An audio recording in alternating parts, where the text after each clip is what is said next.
God calls us to build habits for lasting happiness by uniting our will to His. Temperance is an important virtue to help reach this goal. The virtue of self-control, sometimes called temperance, helps you to moderate your desire for pleasure so that you can make choices that are good for you. With self-control, you can easily say no to the bad things and yes to the good things, and in the right amounts. And it helps you to make these choices gladly. Choosing gladly is really important and may be hard at first. If we choose the good reluctantly or with regret, we really aren't strengthening this virtue. This is why most diets fail. We choose the good food in the right portions for our time, but we do so half-heartedly, looking forward to the day when we will choose the food or the amount of food that is bad for us. This is not full self-control. It's simply delayed gratification. People who practice the virtue of self-control have possession of their passions and desires. They do not repress or ignore their desires. Rather, they direct them towards the good. People with self-control are wise, strong, and know who they are. They have moved past just simply saying no to unhealthy desires and have matured to where they seek those things that contribute to their well-being, making them better people, better workers, better spouses, and so on.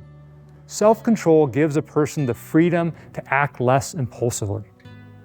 Father Joseph Esper, in his book Saintly Solutions, explains, God is able to provide us with all we need, and He wants us to enjoy the blessings of His creation, but we must do so in a balanced and reasonable way. Food, drink, clothing, shelter, and all the rest are necessary things, and seeking various other comforts and enjoyments can be quite legitimate.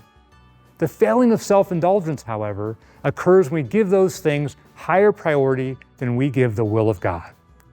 The failing of self-indulgence is a fault we must work to overcome by growing in the virtue of self-control.